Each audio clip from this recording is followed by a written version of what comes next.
আসসালামু আলাইকুম। আপনারা তো জানেন আমরা চট্টগ্রাম বাঁশখালী বন্যার্ত মানুষদের জন্য আপনাদের থেকে সাহায্য চেয়েছিলাম। তো আমরা কিছু সাহায্য আমাদের এখানে যারা জব করে তাদের থেকে নিয়ে আপনাদের সহ নিয়ে কিছু টাকা একত্রিত করেছি। যে টাকা দিয়ে আমরা ওইখানে গিয়ে ত্রাণ দেওয়া আমাদের পক্ষে সম্ভব না। তো আমরা চেষ্টা করতেছি এই টাকা দিয়ে যারা চট্টগ্রাম বন্যার্তদের জন্য কাজ করতেছে, তো তার মধ্যে একটা বিশ্বস্ত ফাউন্ডেশন হচ্ছে আসুন্না ফাউন্ডেশন, যারা ইতিমধ্যে চট্টগ্রাম বানবাসী 300 পরিবারের ঘর নতুন ভাবে নির্মাণ করার প্রতিশ্রুতি দিচ্ছে।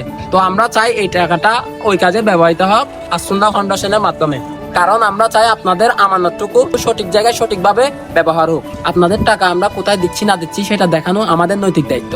তাই প্রমাণস্বরূপ আপনাদের সামনে টাকাগুলো আসুন্না ফাউন্ডেশনে ট্রান্সফার করতেছি। আসুন।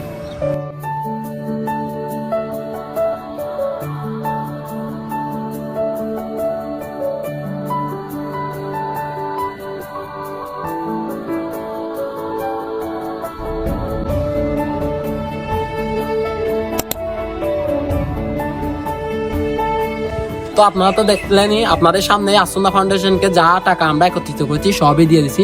তো আপনারা যারা আমাদেরকে বিশ্বস্ত করে টাকাগুলো দিচ্ছেন সবাইকে জানাই আমাদের অন্তঃস্থল থেকে ধন্যবাদ। তো আমরা আশা করি আপনারা ভবিষ্যতে এরকম মানবিক কাজে আমাদের পাশে থাকবেন। তো সেই সাথে বলবো সবাই চট্টগ্রামে বানবাসী মানুষের জন্য দোয়া করবেন, আমাদের জন্য দোয়া করবেন। আসসালামু আলাইকুম।